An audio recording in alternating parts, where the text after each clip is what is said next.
Okay. Sorry, ఏదో audio disconnection వచ్చింది. ISKCON Mangalore వారి ఈ సదాచార క్లాసెస్ ఆహ్, ఆహ్, ఆఫ్టర్ లెవెల్ 1 అందరికీ స్వాగతం. ఆహ్, నమో ఓం విష్ణుపాదాయ కృష్ణపృష్ఠాయ భూతలే శ్రీమతే భక్తివేదాంత స్వామి ఇతి నామినే నమస్తే సారస్వతి దేవి గౌరవాణి ప్రచారిణే నిర్విశేష శూన్యవాది పాశ్చాత్య దేశధారిణే హే కృష్ణ కరుణా సింధో దీనబంధో జగత్పతే గోపేశ గోపికా కాంత రాధా కాంత నమోస్తుతే తప్త కాంచన గౌరాంగీ రాధే బృందావనేశ్వరి వృషభానుసుతే దేవి ప్రణమామి హరిప్రియే జయ శ్రీ కృష్ణ చైతన్య ప్రభు నిత్యానంద శ్రీ అద్వైత గదాధార్ శ్రీవాసాది గౌర భక్త బృంద హరే కృష్ణ కృష్ణ కృష్ణ హరే హరే హరే రామ రామ రామ హరే హరే. హరే కృష్ణ భక్తులందరికీ. సో కూర్మ అవతారం చూస్తున్నాము. పోయిన క్లాస్లో ఏం జరిగిందో ఎవరైనా చెప్పగలిగితే ఒకసారి చాట్ బాక్స్లో టైప్ చేస్తారా? లాస్ట్ క్లాస్లో మనం కొంతవరకు చూసామంటే ఇంట్రడక్షన్, ఇది మరి భాగవతంలో స్టోరీ, అందుకని బ్రీఫ్గా చూసే బదులు చక్కగా మనం భాగవతంలో చెప్పినట్టుగానే చూసుకోవచ్చు. సో అందుకని అన్ని క్లియర్గా చూస్తున్నాము. లాస్ట్ క్లాస్లో మరి ఏం జరిగింది ఎవరైనా చెప్పగలిగితే మరి చాట్ బాక్స్లో టైప్ చేయండి, చూద్దాము.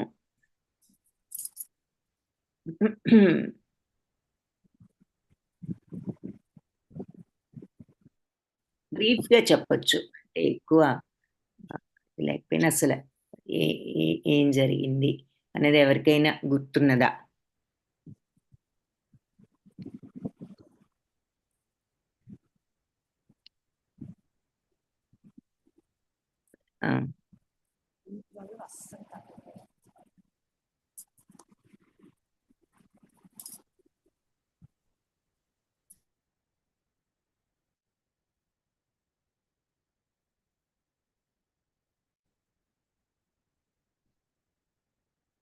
ఓకే, యా, ఒక ఆన్సర్ వచ్చింది. సౌమ్య మాతాజీ, దేవతలు రాక్షసులతో ఓడిపోయారు. Correct, very good. ఎందుకు ఓడిపోయారు ఎవరికైనా తెలుసా? సో దేవతలు రాక్షసులతో ఓడిపోయారు, వెరీ గుడ్, అది బిగినింగ్. ఆ తర్వాత ఎందుకు ఓడిపోయారు అంటే బ్రహ్మ దగ్గరికి వెళ్ళారు, వెరీ గుడ్, నెక్స్ట్ పాయింట్ అది. బ్రహ్మ దగ్గరికి వెళ్ళారు, వెళ్ళిన తర్వాత ఆయనతో వాళ్ళ కష్ట సుఖాలు జరిగింది చెప్పుకుని ఆయన్ను బ్రహ్మదేవుడు మరి స్తుతులు చాలా చూసాం, బ్రహ్మదేవుడు స్తుతించడం భగవంతుడిని. సో అవి చూసాము. ఎందుకు ఓడిపోయారు అది ఎవరైనా చెప్పగలరా? వీళ్ళు దేవతలు రాక్షసులతో ఓడిపోవడానికి కారణం ఏమిటి?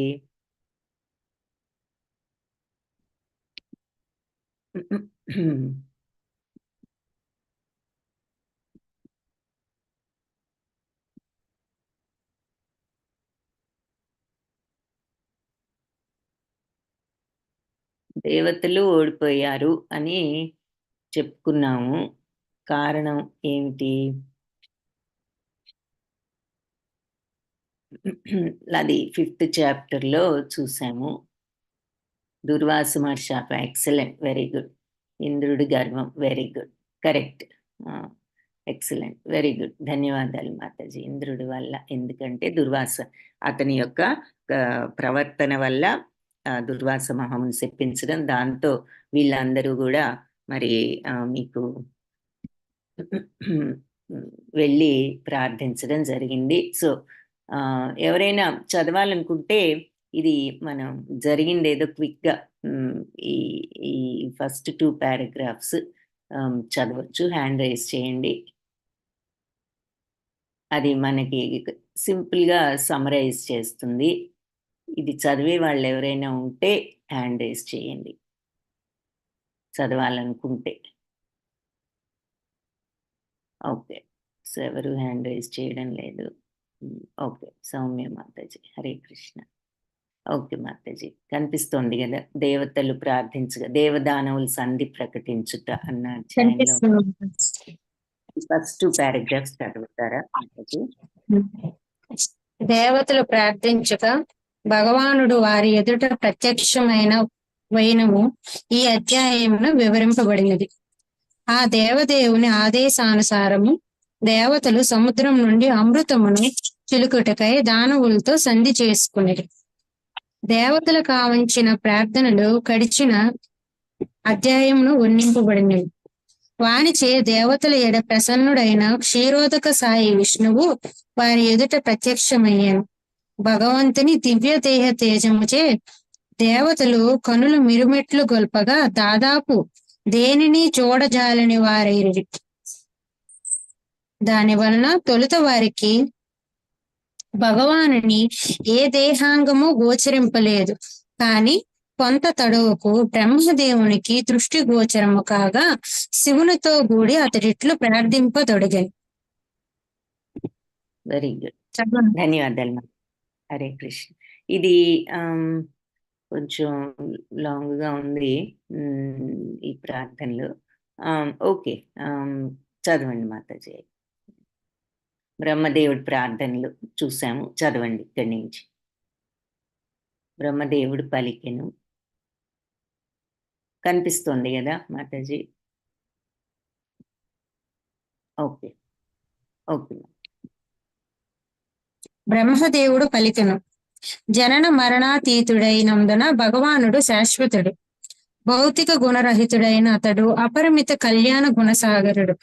అతడు సూక్ష్మమైన దానికన్నను అతి సూక్ష్మమైన వాడు, అగోచరుడు, అచింత్యమైన రూపం కలవాడు అయ్యున్నాడు. దేవతలందరకు అతడు ఆరాధ్యుడు. అసంఖ్యాకములగు విశ్వములు అతని యందే నెలకొని ఉన్నవి కనుక అతడెన్నడను దేశకాల పరిస్థితులచే ఆ విశ్వమునకు వేరుగా లేడు. అతడే ప్రముఖుడు, ప్రధానుడు అయ్యున్నాడు. అతడే ఈ భౌతిక సృష్టి యొక్క ఆది మధ్యాంతములైనప్పటికీ మాయావాద తత్వవేత్తలు భావించటి సర్వేశ్వరవాదము అర్ధరహితమైనది, అక్రమమైనది. అతడు ఈ సమస్త జగత్తును తన ఆధీనంలో ఉన్న బాహ్య శక్తి ద్వారా నియంత్రించు. తన అచింత్యమగు దివ్యస్థితి కారణమున అతడు ప్రకృతికి సదా ప్రభువై ఉండును. అతడు వివిధ రూపములలో ఈ భౌతిక జగత్తునందే ఉన్నప్పటికీ భౌతిక గుణములు అతనిని తాకజాలవు.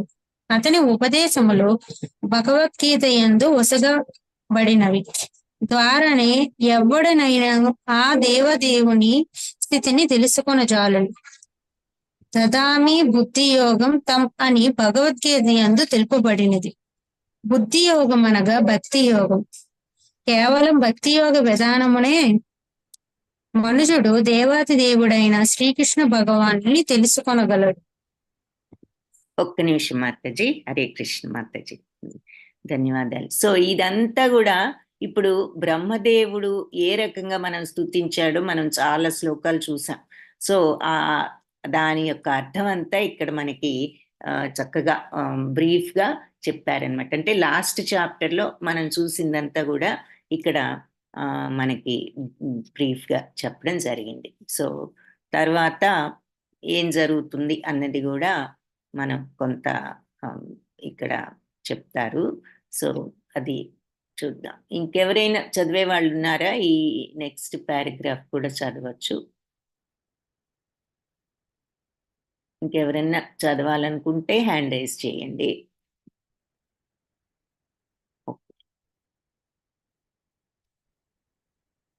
ఓకే, సో బ్రహ్మ ఈ రకంగా వీళ్ళు ప్రార్థించారు కదా, బ్రహ్మరుద్రులు ప్రార్థించిన తర్వాత భగవంతుడు ప్రసన్నుడై వీళ్ళకి కొన్ని ఉపదేశాలు ఇవ్వడం జరిగింది. సో దానవులతో సంధి చేసుకోండి, ఆ తర్వాత దేవతలు దానవులు కలిసి క్షీరసాగర మదనం చేయొచ్చు, అని చెప్పి అజేయుడైన అజితుడు అంటే జయించలేని భగవంతుడు దేవతలకు ఆయన ఒక ఉపదేశం ఇచ్చారనమాట. ఆ సముద్ర మందన కార్యంలో ఒక మహాసర్పమైన ఈ వాసుకి తాడు అయితే మందర పర్వతాన్ని కవ్వంగా ఉపయోగించడం జరిగింది. ఇప్పుడు జరగబోయేదంతా చెప్తున్నారనమాట. ఇప్పటి వరకు జరిగిందంతా చెప్పారు. ఈ చాప్టర్స్ లో జరగబోయేదేమిటి ఇక్కడ చెప్తున్నారు. సో ఈ సముద్ర మదనం వల్ల హాలాహలం కూడా వస్తుంది. ఒక అమృతమే కాదు, హాలాహలం అంటే ఏమిటి? విషం. దాన్ని మరి శివుడు తీసుకుంటాడు కాబట్టి ఆ విషయంలో భయపడాల్సిన అవసరం లేదు. అంటే అదే విషం వస్తే ఏం చేయాలి అనే భయం అక్కర్లేదు అని చెప్పి మళ్ళీ ఇక్కడ చెప్తున్నారనమాట. సో మరి అంత హాలాహలం వస్తే అది ఏమైపోతాము అనే భయం అక్కర్లేదు. పరమేశ్వరుడు శివుడు ఉన్నాడు, ఆయన తీసుకుంటారు అని చెప్పి చెప్తూ ఈ మందనం వల్ల, అంటే మందనం అంటే ఏమిటి? చిలకడం. ఈ చిలకడం వల్ల ఇంకా ఎన్నో ఆకర్షణీయమైన వస్తువులు వచ్చినా కూడా ఏం చెప్పారంటే భగవంతుడు, మీరు వాటి వల్ల మోహపడొద్దు, అంటే వాటి వల్ల అట్రాక్ట్ అవ్వద్దు అని చెప్పి చెప్పడం జరిగింది. ఈ రకంగా దేవతలకు ఉపదేశించిన తర్వాత భగవంతుడు అంతర్ధానం అయ్యారు. సో ఇదంతా చెప్పారు ఫస్ట్. సో వీళ్ళు చేసుకోవాల్సిన పని ఏమిటి అంటే సంధి చేసుకోండి అని చెప్పారు కదా. సో భగవంతుడు ఆదేశానుసారం దానవరాజు అయిన బలి మహారాజుతో వీళ్ళు సంధి చేసుకున్నారట. తర్వాత అందరూ కూడా మందర పర్వతాన్ని సముద్రం దగ్గర తీసుకువెళ్ళటానికి ప్రయత్నించారు. ఎందుకంటే మరి చిలకాలి కదా పాల సముద్రాన్ని, దానికి చిలకడానికి కవ్వంగా ఇది కావాలి కాబట్టి వాళ్ళు దాన్ని తీసుకువెళ్ళి దాని బరువును మొయ్యలేక వాళ్ళంతా కూడా అలసిపోవడం జరిగింది. సో కొంతమంది పోవడం కూడా జరిగిందనమాట, అది ఆ మందర పర్వతాన్ని లాగలేక. అప్పుడు మరి గరుడ వాహనం మీద ఉన్న విష్ణు భగవానుడు ప్రత్యక్షమై ఆయన దయతో కృపా వీక్షణతో పోయిన దేవదానవులందరినీ బ్రతికించడం చేశారు మళ్ళీ ఆయన. తర్వాత తన చేతితో ఆ పర్వతం ఉంది కదా మందర పర్వతం, దాన్ని ఎత్తి ఈ గరుడుడి మూపు పై పెట్టి గరుడుడి మీద ఎక్కడం జరిగింది. అప్పుడు పక్షిరాజు ఆ పర్వతాన్ని సముద్రం దగ్గరికి తీసుకువెళ్ళి నీటి మధ్యలో నిలపడం జరిగింది. సో ఈ గరుడు ఉన్నంత వరకు కూడా మరి గరుత్మంతుడు అంటే ఆ ఈగిల్స్ అవి ఉన్నప్పుడు పాములు రావు కదా, అవి తింటాయని, అందుకని అది ఉన్నంత వరకు వాసుకి రాదు కాబట్టి భగవంతుడు కూడా గరుత్మంతుడితో పాటు ఆ ప్రాంతాన్ని వదిలి వెళ్ళిపోవడం జరిగిందట అని ఇక్కడ మనకి బ్రీఫ్ గా చెప్పారు. ఇప్పుడు చూద్దాం. సుఖదేవ మహాముని ఈ స్టోరీ అంతా మరి చెప్తున్నాడు కదా పరీక్షిత్తుకి భాగవతం. సో ఆయన మాట అన్నమాట. శ్రీ శుక ఉవాచ ఏవం స్తుత సురగణైర్భగవాన్ హరిరీశ్వరః తేషామా విరభూత్ రాజన్ సహస్రార్కో దయద్యుదతి. సుఖదేవ గోస్వామి ఏమంటున్నాడంటే, పరీక్షిత్ మహారాజా, భగవానుడైన శ్రీహరి ఆ విధంగా బ్రహ్మాది దేవతలందరితోనూ స్తుతించబడ్డవాడై వాళ్ళ ఎదుట ప్రత్యక్షం అయ్యాడట. అయితే ఆయన తేజస్సు ఎలా ఉందంటే వేల కొలది సూర్యులు ఒక్కసారి ఉదయిస్తే కలిగే తేజస్సు ఆయన్ను పోలి ఉన్నది అని చెప్పి చెప్తున్నారనమాట. సో అంతటి తేజస్సుతో ఇక్కడ చూపిస్తున్నారు. మీకు ఇది కనిపిస్తోందా? షేర్ చేయలేదు.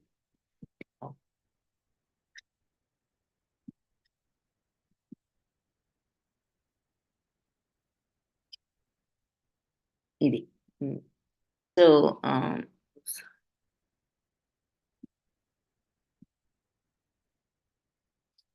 ఆయన యొక్క తేజస్సు ఇక్కడ అందరూ ప్రార్థించడం మనం ఇక్కడ చూస్తున్నాం. సో వీళ్ళంతా మరి ప్రార్థిస్తున్నారు. ఆ 1000 సూర్యులు ఒక్కసారి వస్తే ఎంత తేజస్సు ఉంటుందో అంత తేజస్సుతో ఉన్నది ఆయన ఆ యొక్క రూపం అని చెప్తున్నారు. తేనైవ సహసా సర్వే దేవా ప్రతిహతే క్షణ నాపశ్యందం దిశక్షౌణీం ఆత్మానం చకితో కుతో విభుం. సో భగవంతుడి తేజస్సుతో దేవతల దృష్టి ప్రతిహతం కాగా వాళ్ళ ఆకాశంలో గాని దిక్కులను గాని పృథ్వీని గాని చివరికి వాళ్ళని వాళ్ళు కూడా చూసుకోలేకపోయారంట. ఇక వాళ్ళని వాళ్ళే చూసుకోలేకపోతే ఇంకా వాళ్ళు ఎదుటిన్న భగవాన్ ఏం చూస్తారు ఇంకా అని చెప్పి చెప్తున్నారు. అంత తేజస్సు వస్తే మరి మనం చూడండి, సూర్యుడి వైపు చూసామంటే కాసేపు మనకు ఏమీ కనిపించదు. సో అలా ఆ తేజస్సు వల్ల వాళ్ళకి ఏమీ కళ్ళు మిరుమిట్లు గొలిపి ఏమీ కనపడడం లేదనమాట. విరించే భగవాన్ దృష్ట్వా సహ శర్వేణ తాం తనుం స్వచ్ఛాం మరకత శ్యామాం కంజగర్భారుణేక్షణం తప్త హేమావదాతేన లసత్కౌశేయవాససా ప్రసన్నచారు సర్వాంగీం సుముఖీం సుందరభ్రువం మహామణికిరీటేన కేయూరాభ్యం చ భూషితాం కర్ణాభరణ నిర్భాత కపోల శ్రీముఖాంబుజాం కాంచీకలాపవలయహారనూపురశోభితాం కౌస్తుభాభరణం లక్ష్మీం బిభ్రతీం వనమాలినీం సుదర్శనాదిభిస్వాస్త్రైర్మూర్తిమద్భిరుపాసితాం తుష్టావదేవ ప్రవర సశర్వః పురుషం పరం సర్వామరగణైః సాకం సర్వాం గైరవనిం గతై.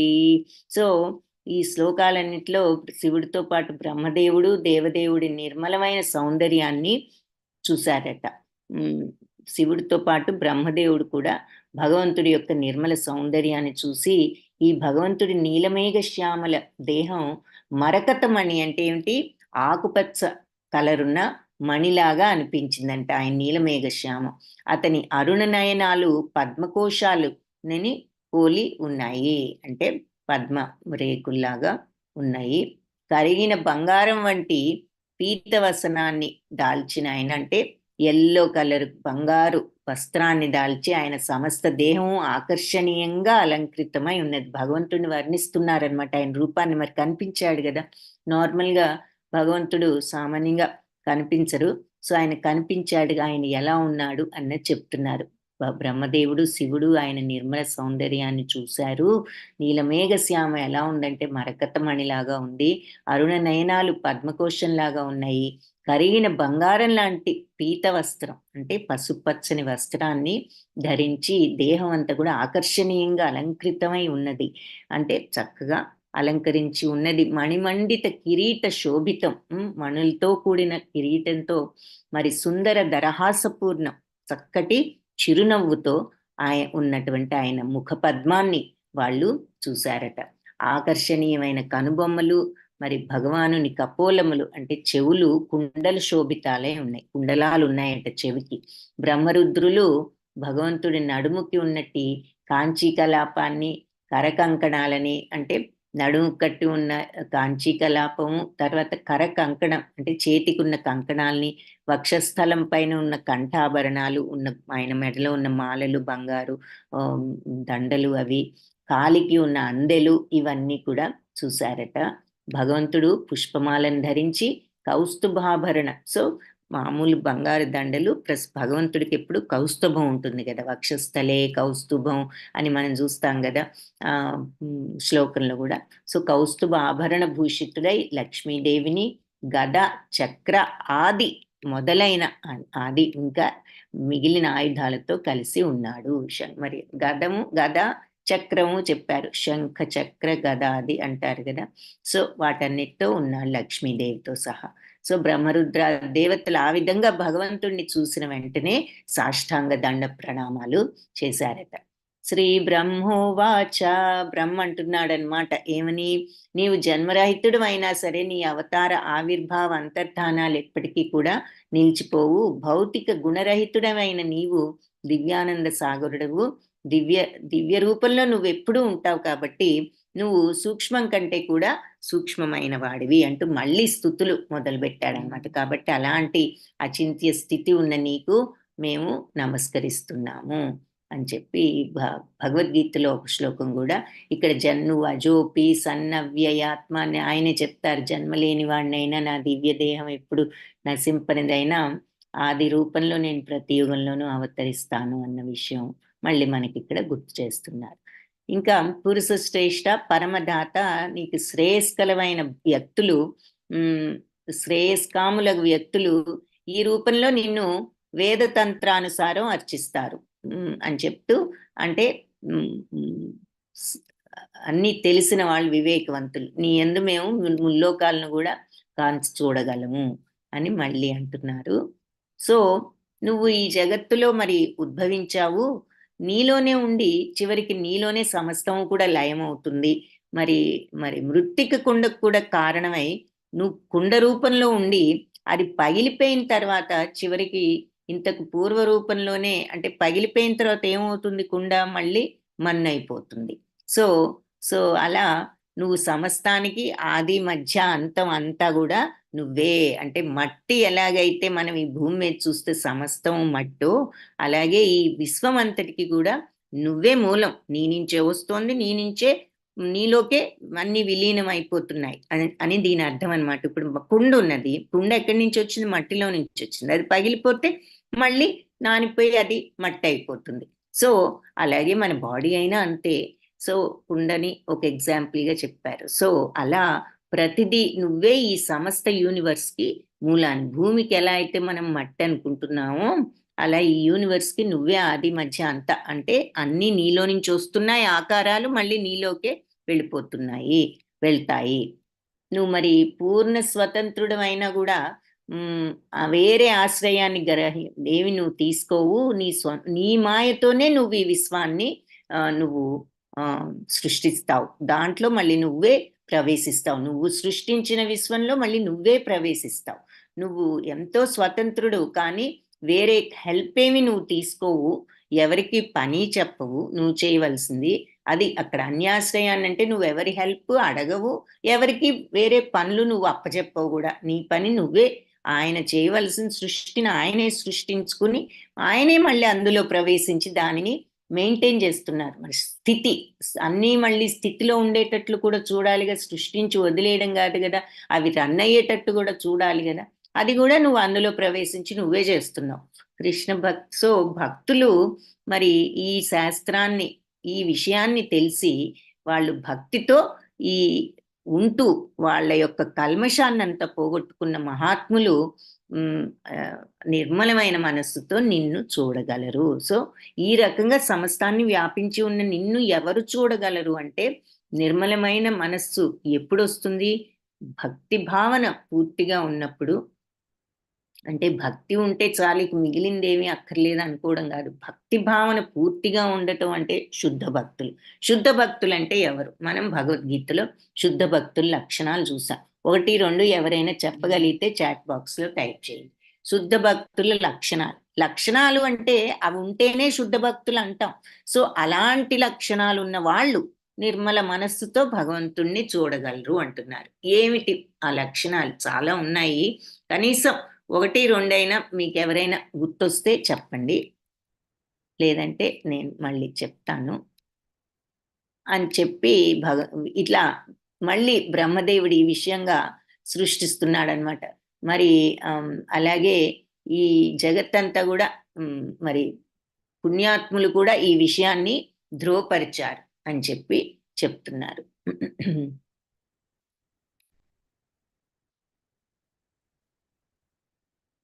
సరే, నిన్ను మరి నీ దగ్గరికి వచ్చాము, నీ సహాయం కోసం. ఏ పని కోసం వచ్చామో దానిని కొంచెం నువ్వు నెరవేరుస్తావా భగవంతుడా? ఆయన్ని స్తుతించిన తర్వాత, మరి నీకు తెలియంది ఏమీ లేవు, నీకు బయట లోపల సమస్తానికి నువ్వే సాక్షివి. బయట ఏం జరుగుతుందో తెలుసు, మా హృదయాల్లో ఏం ఆలోచనలు ఉన్నాయో కూడా నీకు తెలుసు అంటున్నాడు. కాబట్టి అన్నీ తెలిసిన సాక్షివి, నీకు తెలియంది ఏమీ లేదు. కాబట్టి నీకేదైనా తెలియజేయటం అనవసరమే, మేము చెప్పుకోవడం కూడా వేస్టే. మా ప్రాబ్లం ఏమిటో, ఎందుకంటే నీకు సమస్తం తెలుసు కాబట్టి నీ పాదాల దగ్గరికి వచ్చాము. ఏం చేయాలో కొంచెం మాకు చెప్పి మాకు కొద్దిగా మా అవసరాన్ని తీర్చు అని చెప్పి ప్రార్థిస్తున్నాడనమాట బ్రహ్మదేవుడు. నేను, శివుడు, దేవతలు, దక్షాది ఈ ప్రజాపతులు ఉన్నారు కదా, దక్ష మహారాజు, వీళ్ళంతా వీళ్ళ మూలాగ్నితే నీతో ప్రకాశమైనటువంటి స్ఫులింగాల వంటి వాళ్ళం మేమందరం. సో మరి నేనైనా మేమందరం కూడా నీ వల్ల ప్రకాశింపబడినటువంటి స్ఫులింగాల వంటి వాళ్ళం. సో నీ కణాల వంటి వాళ్ళం కాబట్టి మేము మా శ్రేయస్సు మేము ఎలా తెలుసుకోగలం? మేము నీలో పార్ట్ కణాలం కాబట్టి ఒక చిన్న కణం అన్నమాట వీళ్ళు. కాబట్టి దేవా, బ్రాహ్మణులకు, దేవతలకు ఏదైతే ఉపయోగపడుతుందో ఈ రక్షణ సాధనం ఏమిటో మాకు కొంచెం చెప్పు, మేము ఈ రకమైన బాధలో ఉన్నాం కదా అని బ్రహ్మదేవుడు అడిగాడు. సో సుఖదేవ గోస్వామి మళ్ళీ ఈ రకంగా అంటున్నాడు అనమాట. ఆ రకంగా ఈ బ్రహ్మదేవుడు వీళ్ళంతా ప్రార్థించిన తర్వాత భగవంతుడు వాళ్ళు ఏ ప్రయోజనానికి వచ్చారో దానిని తెలుసుకుని మరి ముకుళిత హస్తాలతో నుంచునున్నారు కదా వాళ్ళంతా, వాళ్ళతో మేఘ గంభీర స్వరంలో ఈ రకంగా వాళ్ళందరికీ సమాధానం ఇవ్వడం జరిగిందట. ఏమంటున్నారు? భగవాన్ ఇచ్చారు అని చెప్పి సుఖదేవ గోస్వామి చెప్తున్నారు. సో భగవంతుడు దేవతలందరికీ కూడా నాయకుడైన భగవంతుడు స్వయంగా దేవతల కార్యాలన్నిటినీ కూడా చేయటానికి ఆయన సమర్థుడే. చేయాలనుకుంటే ఆయన వెంటనే చేయొచ్చు. సముద్ర మందన లీలలను చెయ్యాలి అనేటటువంటి ఉద్దేశంతో ఆయన చేయాలంటే వెంటనే చేయగలరు. కానీ ఈ సముద్ర మంథనంలో ఎంత లీలలు ఉన్నాయో, ఎన్నొచ్చాయో, ఎన్ని జరిగాయో, మరి ఎంతమందికి ఎన్ని రకాలుగా వివేకం అనేది వచ్చిందో, ఈ లీలల్ని చూడగలిగారో, తద్వారా భగవంతుడి మహత్యాన్ని తెలుసుకుని ఆయన పట్ల భక్తి పెంచుకున్న వాళ్ళు ఉన్నారు. సో ఈ లీలలన్నీ కూడా అందరికీ నిరూపించడానికి ఈ మదనం అనేది అనే కార్యక్రమాన్ని ఆయన పెట్టడం జరిగింది అని చెప్తున్నారు. ఆయన చేయాలి అంటే వెంటనే చేయొచ్చు, కానీ ఈ కార్యక్రమాన్ని, ఆ లీలలను ఆయన చూపాలని ఈ విధంగా నిర్ణయించారట. సో భగవంతుడు అంటున్నారనమాట, హస్త బ్రహ్మణో శంభో హే దేవా మమ భాషితం శృణుతావహిత సర్వే శ్రేయో వస్యాద్యథాసురాః. సో బ్రహ్మదేవ మరి శంభో అంటే శివుణ్ణి సంబోధిస్తూ, దేవతలారా, హే దేవతలారా, మమ భాషితం, నేను చెప్పేది మరి నా మాటలను శృణుత వినండి, అవహిత శ్రద్ధగా వినండి, నేను చెప్పేది సర్వశ్రేయో అందరికీ శ్రేయస్సును, వస్యాద్ యథాసుర అలాగే మీ అందరికీ కూడా శ్రేయస్సు వచ్చే మాటలు నేను ఇప్పుడు శ్రద్ధగా చెప్తాను, మీరంతా శ్రద్ధగా వినండి, మీకు ఉపయోగపడే మాటలు చెప్తాను, మీ శ్రేయస్సును కోరి చెప్తున్నాను అని చెప్తూ, యాతదానవదైతేయైస్తావత్ సంధిర్విధీయతాం కాలేనానుగృహీతైస్తైర్యావద్వో భవ ఆత్మనః. సో దానవులతో మరి దైత్య అసురులతో కూడా అంతవరకు సంధి చేసుకోండి. యాత అంటే చేసుకోండి. సో దానవులతో మైత్రిని పెంచుకోండి, సంధి చేసుకోండి. అలాగే అనుకూలమైన కాలంతో మరి ఒక కాలేన అనుగ్రహీతైస్తైర్యావద్ అంటే మరి శుక్రాచార్యుడితో వరమును తెచ్చుకున్న వాళ్ళు కాబట్టి మీరు కాలానుగుణంగా వాళ్ళతో సంధి చేసుకోండి. సో సమృద్ధి కలుగనంత వరకు మీరు కాలానికి అనుకూలంగా ఉన్న దానవులతో అసురులతో సంధి చేసుకోండి అని చెప్పి చెప్తున్నారు. సో కాలేన అనే పదం ఏమిటి అంటే కావ్యేన అనే అంతరం కూడా ఉంది అంటున్నారు. కాలేన అనే పదానికి కాలానుగ్రహంతో అని కూడా, తర్వాత కావ్యేన అనే పదానికి శుక్రాచార్యుడి అనుగ్రహంతో అని కూడా అర్థము అని చెప్పి చెప్తున్నారనమాట. ఇక్కడ కాలేన అంటే అనుకూల కాలంతో, లేదా కావ్యేన అనుకుంటే శుక్రాచార్యుడు చెప్పందే మరి దానవులు ఏమి చేయరు, వాళ్ళ గురువు గారు ఆయన, అందుకని ఆయన అనుగ్రహంతో ఆయన ఆ మాట అనుకోవచ్చు దానికి అర్థం. లేదంటే కాలానుగ్రహంగా అంటే నెమ్మదిగా మీరు టైం తీసుకుని వాళ్ళతో సంధి చేసుకోండి అనైనా 2 అర్థాలు ఉన్నాయని చెప్తున్నారనమాట. సో 2 రకాలుగాను కొంతకాలం వరకు మీరు వాళ్ళ కాలం అనుకూలంగా ఉన్నంత వరకు, అంటే మీకు అవసరమైనంత వరకు వాళ్ళతో సంధి చేసుకోండి అని దేవతలకు ఒక ఐడియా ఇచ్చారు. అరయోపి సందేయ సతి కార్యార్థ గౌరవే అహిమూషికవద్దేవా హ్యర్థస్య పదవీం గతై. సో మరి శత్రువులైనప్పటికీ కూడా నిజంగా సంధికి వాళ్ళు యోగ్యులు కాబట్టి ఆ విధంగా అయినా సరే మరి మన స్వంత ప్రయోజనం తీర్చుకోవడం కోసం మన శత్రువులతో అయినా సరే మనం సంధి చేసుకోవాల్సిన అవసరం ఉన్నది అని చెప్తున్నారు. ఇది ఒక గొప్ప నీతి అన్నమాట, మనం తెలుసుకోవాల్సిన విషయం. భాగవతంలోనే భగవంతుడే చెప్తున్నారు, మరి శత్రువులతో అయినా మనం సంధి చేసుకోవాలి. అవతల వాళ్ళతో శత్రుత్వం ప్రకటించే బదులు మంచిగా ఉంటే అయినా మన యొక్క పనులు ఆ రకంగా అయినా జరుగుతాయి.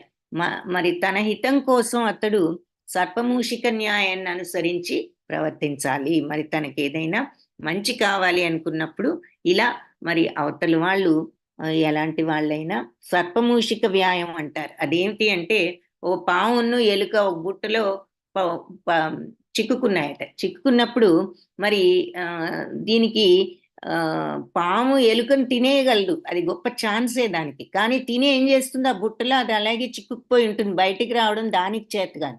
ఎలుక బుట్టని కొరకగలదు, ఆ చిల్లు పెట్టగలదు, ఆ చిల్లులోంచి ఇది బయటికి రావచ్చు.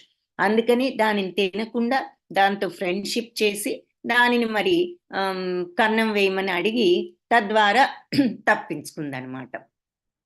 కాబట్టి అది అది ఫ్రెండ్షిప్ చేసుకుని దానిని దాంతో బయటపడి ఆ తర్వాత ఏదైనా చేయొచ్చు, ముందు దీంతో ఫ్రెండ్షిప్ చేసుకుంటే నేను బయటపడ.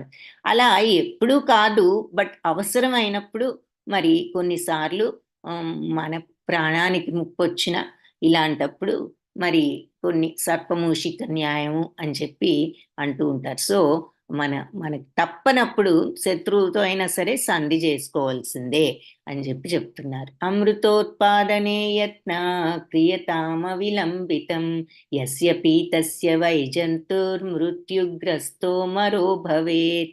సో మృత్యు గనక దగ్గర పడ్డవాడు దేన్నైనా తాగి అమృత తత్వాన్ని దేనిని తాగి అమృత తత్వాన్ని తెచ్చుకోగలడో అలాంటి అమృతం ఉత్పన్నం చేయడానికి వెంటనే ప్రయత్నించండి.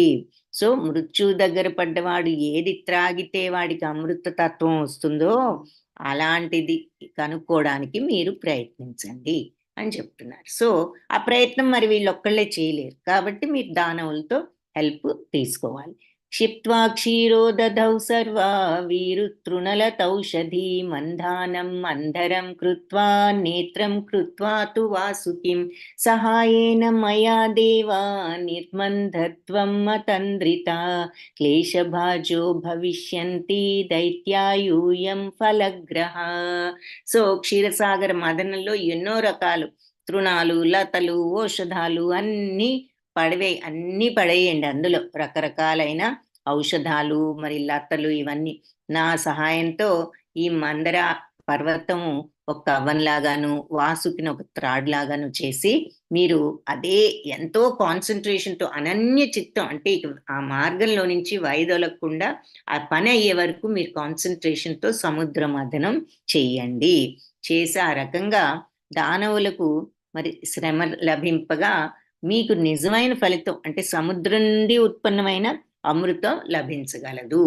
వాళ్ళు హెల్ప్ చేస్తున్నారు కానీ ఫైనల్ గా మీకే అమృతం దక్కుతుంది అని చెప్తున్నారు అన్నమాట ఇక్కడ.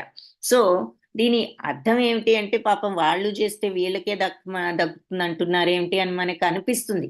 కానీ అక్కడ పాయింట్ ఏమిటి అంటే, ఎప్పుడైనా మరి దుష్ట మార్గంలో ఉన్న వాళ్ళను మరి వాళ్ళ యొక్క కర్మలకు వాళ్ళు ఫలితం అనుభవించవలసిందే. మరి అవతల వాళ్ళని హింస పెట్టినా ఇలాంటివన్నీ చేసినప్పుడు ఈ దేవతలకు ఆ గుణాలు లేవు, వాళ్ళు సద్గుణవంతులు. సో అందుకని మరి ఆ సత్వగుణవంతుల్ని వీళ్ళు దానవ గుణాలతో హింసిస్తున్నారు. కాబట్టి వాళ్ళ ఓన్ కర్మలను వాళ్ళే క్రియేట్ చేసుకుంటున్నారు అన్నమాట. యూయం తదనుమోదధ్వం యదిచ్ఛంత్యసురాసురా ససంరంభేణ సిద్ధ్యంతి సర్వార్థ సాంత్వయా యథా. సో దేవతలారా, మీరంతా ఓర్పు శాంతి ఉన్నప్పుడు దేనినైనా చేయవచ్చు. సో ఇది కూడా మనకొక మంచి హితబోధ అనమాట. నేను మంచి మాటలు చెప్తాను, మీకు ఉపయోగకరమైనవి శ్రేయస్కరమైనవి వినండి అంటున్నారు కదా. ఇది ఒకటేం చెప్పారు, మీరు ఆపదలో ఉన్నప్పుడు మీకు తప్పించుకోవడానికి మీరు శత్రువులతో అయినా స్నేహం చేయండి.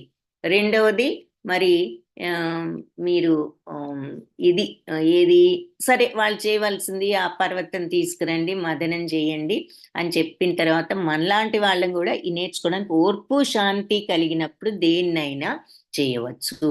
అదే క్రోధంతో గనక మనం కలవరపడ్డాం అనుకోండి, లక్ష్యం నెరవేరదు అని చెప్తున్నారు. సో ఆ ఓర్పు శాంతి ఉంటే దేన్నైనా సాధించవచ్చు అనేది సెకండ్ పాయింట్. మీకు శ్రేయస్కరమైన మాటలు అన్న దాంట్లో మనం అన్వయించుకోవాల్సింది. కాబట్టి ఈ దానవులు ఏది అడిగినా సరే మీరు ఒప్పేసుకోండి అని చెప్తున్నారు. మీరు ఓర్పుగా వాళ్ళు అది కాదు మేము ఇది చేయం అది చేయమని అనొచ్చు వాళ్ళు. వాళ్ళు మేము ఇలా చేస్తాం, మేమే ముందు ఉంటాం, మేమే ఫస్ట్ వెళ్ళాలి, ఇలాంటివి ఎన్నో అడుగుతారు దానవులు కాబట్టి. ఇలాంటివి ఏది అడిగినా మీరు ఓర్పుగా శాంతిగా మీకంటే మేమే గొప్పవాళ్ళం, మీకంత శక్తి లేదు, ఇలాంటి మాటలు కూడా అని వీళ్ళని ఇన్సల్ట్ చేసే స్వభావం ఉన్నది కాబట్టి వాళ్ళు ఏది అడిగినా మీరు వాళ్ళ ప్రస్తావన అన్నిటికీ ఒప్పుకోండి, ఓర్పుగా శాంతిగా ఉండండి. అప్పుడు దేన్నైనా సాధించవచ్చు. అంతేగాని కోపంతో క్రోధంతో కలవరపడితే ఏ లక్ష్యము కూడా నెరవేరదు అని చెప్తున్నారు. నెక్స్ట్, నభేతవ్యం కాలకూటాద్ విషాజ్జలధి సంభవాత్ లోభకార్యో నవో జాతు రోష కామస్తు వస్తుషు. సో ఈ కాలకూట విషం ఈ సముద్రం నుంచి అప్పుడు ఉత్పత్తి అవుతుంది. చెప్పారు కదా, మందర పర్వతాన్ని తీసుకురండి, వాసుపుని తీసుకురండి అని. అక్కడి నుంచి మీరు దాన్ని గనక మదనం చేశారంటే, చిలకడం జరిగిందంటే ఆ క్షీరసాగరం నుంచి ముందు విషం వస్తుంది. కానీ దానికి మీరేం భయపడొద్దు. ఎందుకు? సాగరం నుంచి ఎన్నో వస్తువులు ఉత్పత్తి అవుతాయి, ఇంకా ఎన్నో వస్తువులు కూడా ఉత్పత్తి అవుతాయి మంచి ఆకర్షణీయమైనవి. మీరు వాటి మీద ఆశ పడొద్దు, వాటిని పొందాలనే మోహం లోభాన్ని చూపించొద్దు, అలాగే క్రోధాన్ని కూడా చూపించొద్దు. విషం లాంటిది ఏదైనా వస్తే మీరు క్రోధం కూడా చూపించొద్దు, ఏమీ చూపించొద్దు, సమత్వంతో ఉండండి అని చెప్తున్నారు.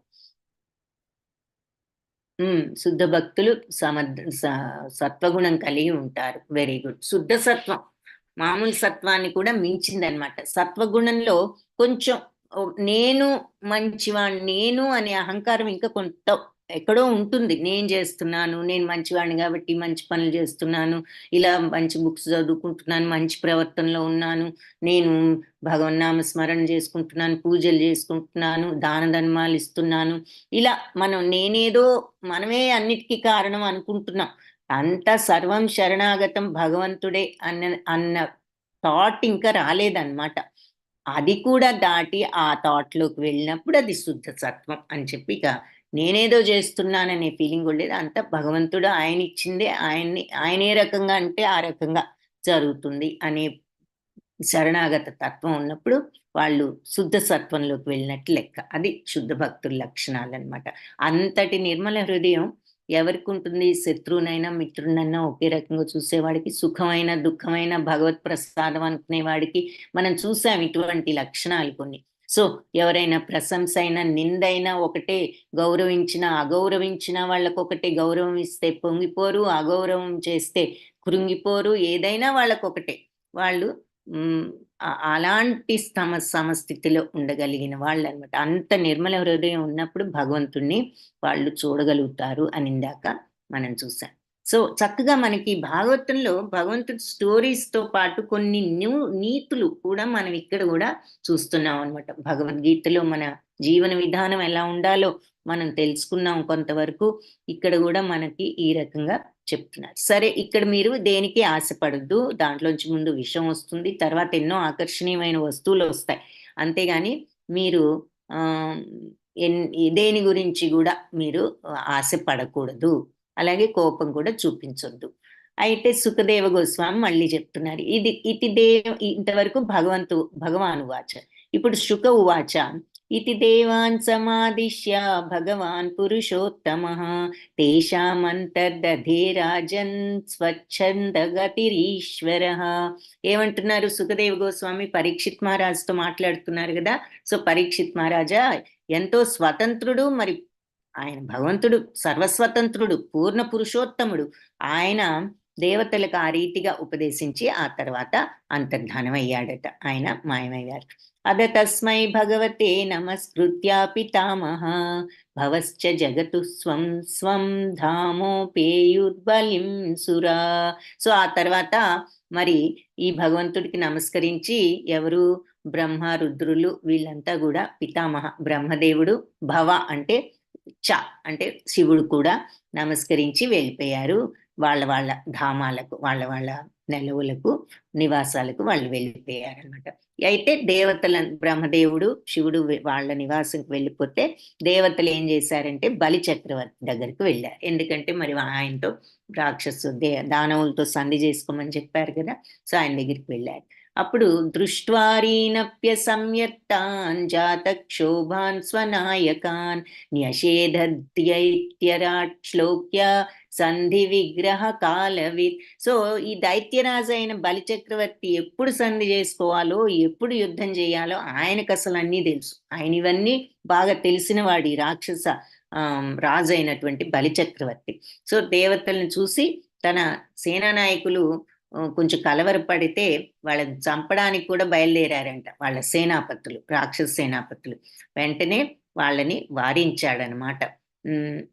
ఎందుకు ఈ దేవతలు వాళ్ళు చంపడానికి వచ్చినా వాళ్ళు ఏమి అనకుండా నుంచున్నారు. ఎందుకని చెప్పారు కదా భగవంతుడు, మీరు ఓర్పును శాంతిని చూపించండి, క్రోధాన్ని చూపిస్తే ఏ పని మీకు సవ్యంగా జరగదు అని చెప్పి.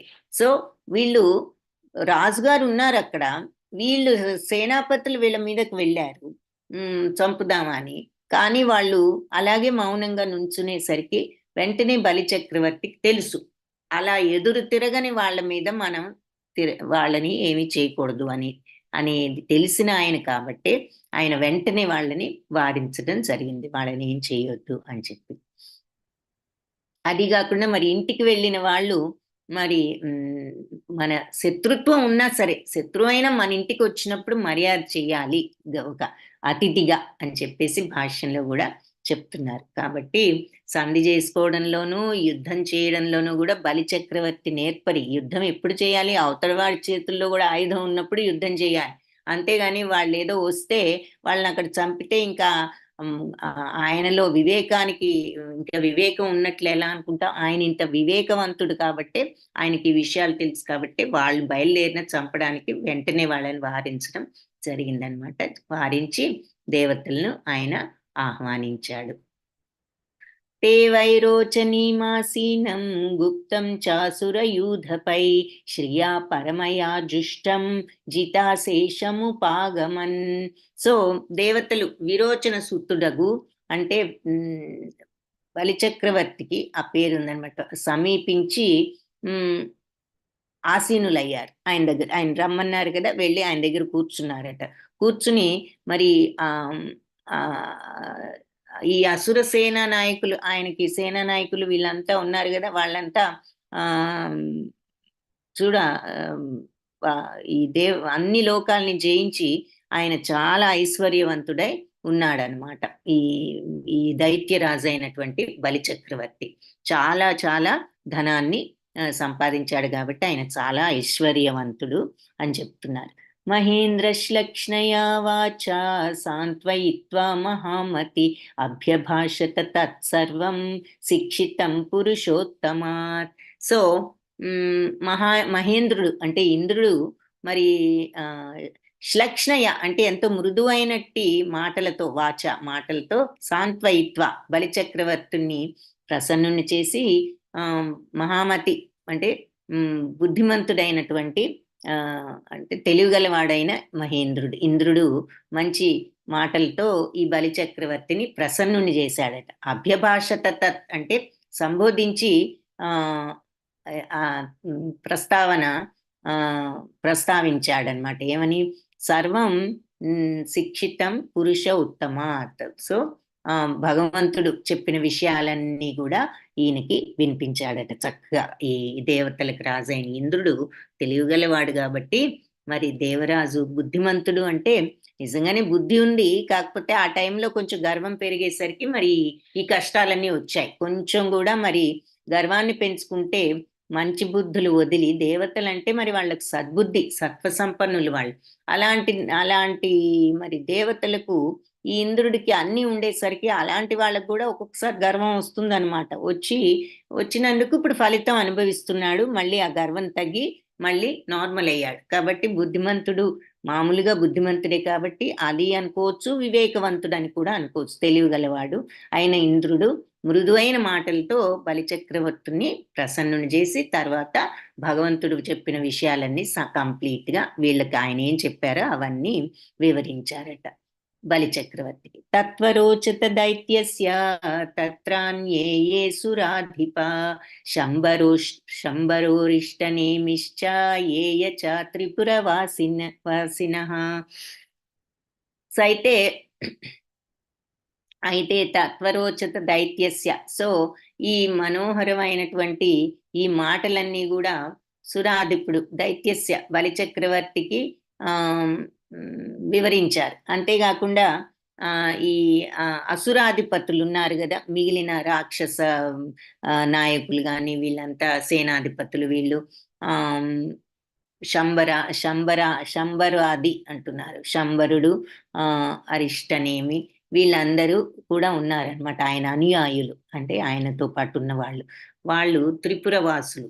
వాళ్ళందరూ కూడా సమ్మతించారు అని చెప్తున్నారు. సో ఈయన చెప్పిన విషయాన్ని మొత్తం మీద బలి చక్రవర్తి, అరిష్టనేమి, శంబరాది అయినటువంటి ఆయన అనుచరులు, త్రిపురవాసులు వాళ్ళంతా కూడా ఒప్పుకున్నారు అని చెప్తున్నారు.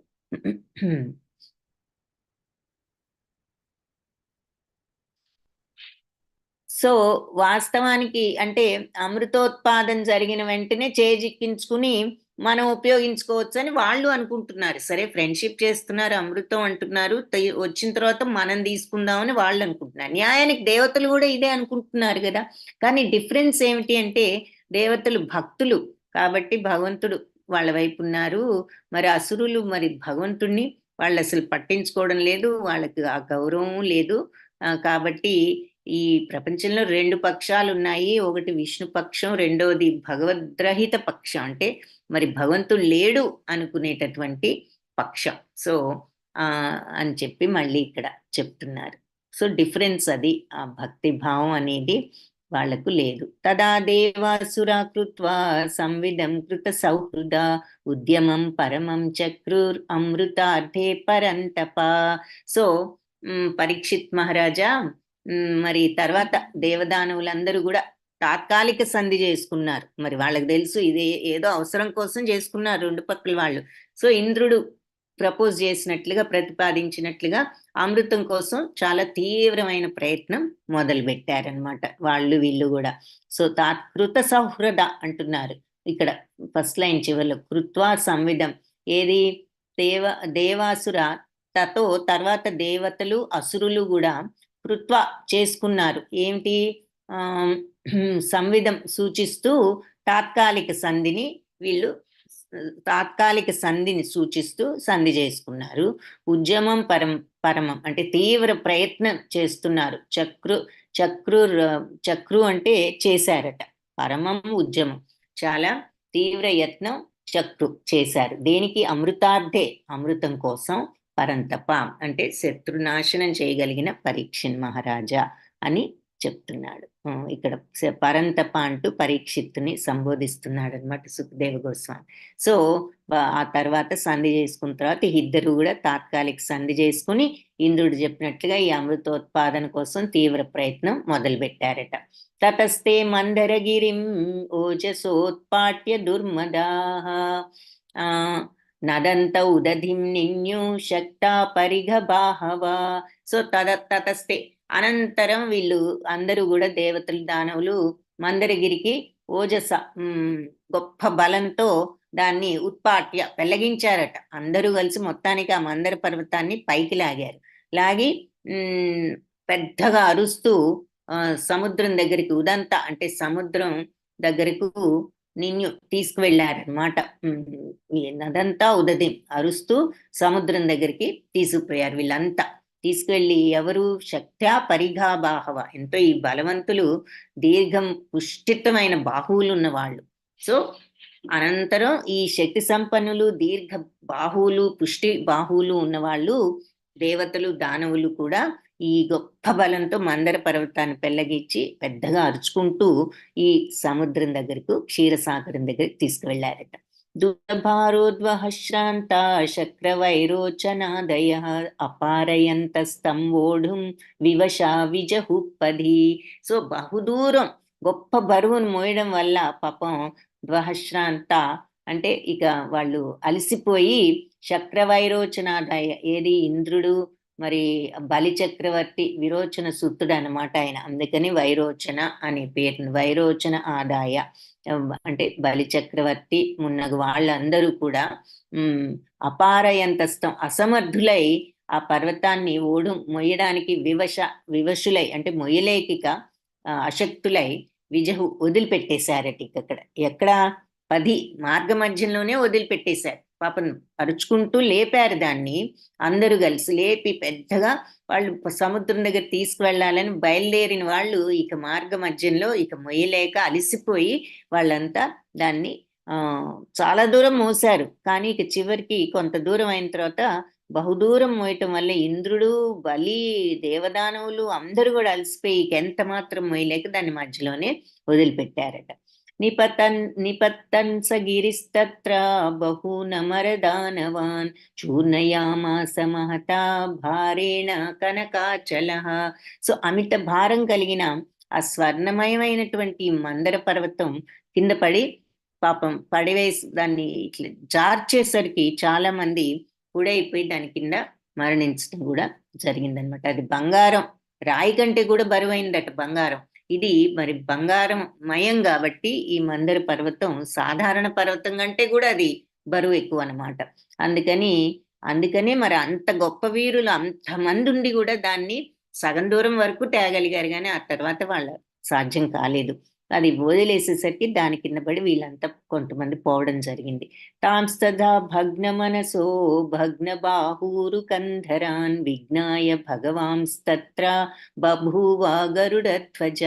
సో ఈ దేవతలంతా కూడా అలాగే భగ్న మనస్సు అంటే భగ్న హృదయులు తో అంటే బాధతో, భగ్న బాహువులతో విరిగినటువంటి చేతులతో, ఊరులతో తొడలు, కాళ్ళు అన్నీ విరిగిపోయాయి అన్నమాట. చాలా మందికి భుజాలు విరిగిపోయాయట.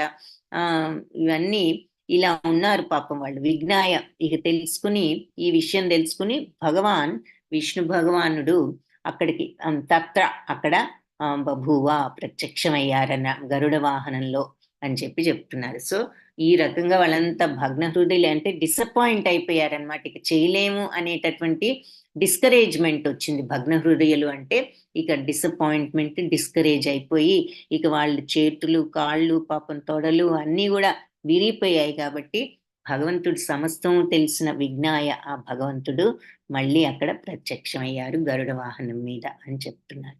గిరిపాత వినిస్పిష్టాన్ విలోక్య మరదానవాన్ ఈక్షయా జీవయామాస నిర్జరాన్ నిర్వృణాన్యథా. సో ఈ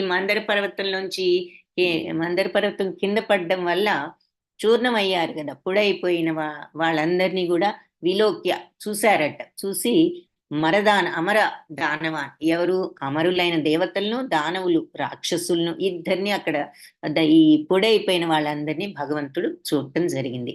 ఈ క్షయ తన దృష్టి మాత్రంతోనే ఆయన వీక్షించడంతోనే జీవయామాస బ్రతికించారు. అలా చూశారు, వాళ్ళంతా బ్రతికారట. నిర్జరాన్ అంటే దుఃఖ విముక్తులు కూడా అయ్యారు. నిర్వ్రణాన్ అంటే గాయాలు కూడా అన్ని పోయాయి. సో వాళ్ళంతా వాళ్ళంతా బ్రతికారు, వాళ్ళ దుఃఖం అంతా పోయింది, వాళ్ళు ఏ గాయాలైన వాళ్ళకు కూడా అన్ని పోయాయి అని ఆయన చూపుతోనే. సో పర్వతం వలన చూర్ణమైన వాళ్ళంతా భగవంతుడి దృష్టితోనే వాళ్ళంతా జీవించడం, తర్వాత దుఃఖ విముక్తులు అవ్వడం, వాళ్ళ గాయాలన్నీ కూడా పోవడం జరిగాయి. గిరించారోప్య గరుడే హస్తేనైకేన లీలయా ఆరుహ్య ప్రయయావబ్ధిం సురాసురగణైర్వృత. సో భగవంతుడు ఆ రకంగా ఆ పర్వతాన్ని ఒక్క చేత్తో ఆయన అవలీలగా ఎత్తేసి ఆయన అవలీలగా, లీలయ అంటే అవలీలగా, ఆరుహ్య దాన్ని అధిరోహించారు. అధిరోహించి ఏది గరుడుని గరుడు మీద ఎత్తి గరుడు యొక్క ముక్కు మీద పెట్టి ఆయన కూడా గరుడు మీద ఎక్కి ప్రయావబ్ధిం బయలుదేరారనమాట. ఎక్కడికి? అబ్ధిం అంటే క్షీరసాగరానికి. సురులు అసురులతో పాటు ఆ గణాలతో సహా అని చెప్పి చెప్తున్నారు. సో ఆయన వాళ్ళందరినీ బ్రతికించి ఈ పర్వతాన్ని తీసుకెళ్లి గరుడు మీద పెట్టి తాను కూడా ఎక్కి వీళ్ళందరితో కలిసి ఆ క్షీరసాగరానికి బయలుదేరారు.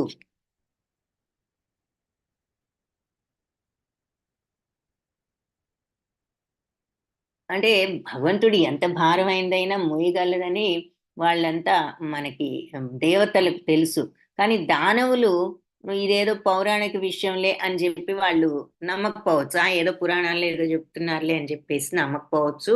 దేవతలతో పాటు వాళ్ళని కూడా భగవంతుడు తీసుకువెళ్ళినా కూడా వాళ్ళు విశ్వసింపరు అంటున్నారు. ఒకవేళ వాళ్ళని తీసుకువెళ్ళినా కానీ శక్తివంతుడైన భగవంతుడికి ఇది ఎత్తడం ఒక కష్టమేమి కాదు. అంటే నమ్మకం అనేది ఎంతైనా మరి దానవులకు ఉండదు, దేవతలకు ఉంటుంది అనేది చెప్తున్నారు. అవరోప్య గిరిం స్కంధాత్ సుపర్ణా పతతాంబర యయౌ జలాంత ఉత్సృజ్య హరిణాస విసర్జిత. తర్వాత పరీక్షిత్తు పక్షిరాజైన గరుత్మంతుడు తన స్కందంపై నుంచి మందర పర్వతాన్ని దింపి భగవంతుడి ఆజ్ఞ ప్రకారం ఆ ప్రాంతం నుంచి ఆయన వెళ్ళిపోయాడు. ఎందుకు? వాసుకి ఉంటే మరి వాసుకి రాడు కదా, అందుకని ఆయన వెళ్ళిపోవడం జరిగిందనమాట. సో ఇది ఇంతవరకు మనం ఈరోజు ఈ ఈ చాప్టర్ని కంప్లీట్ చేశాము.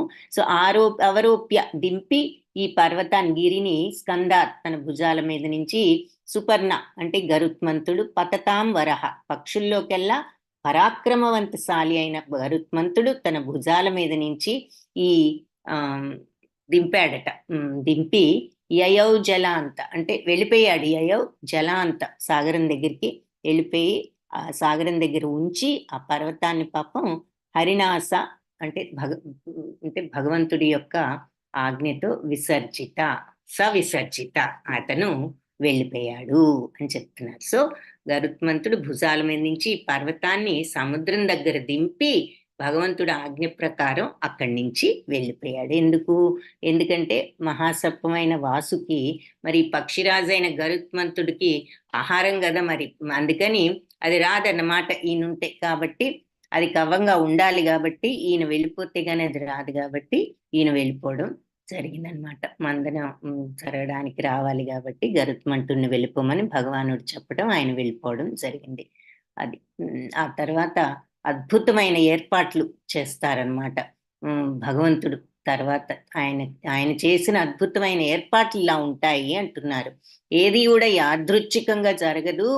మందర పర్వతాన్ని పక్షిమూపుపై తీసుకువచ్చి సరైన స్థానంలో నిలపడం ఎవరికైనా దేవదానవులకి ఎవరికైనా కష్టమే, కానీ ఈ లీలలో చూపినట్టు భగవంతుడికి అంటే ఎవరి వల్ల ఎంతో బలవంతులు ఎవరు? దేవతలు, దానవులు.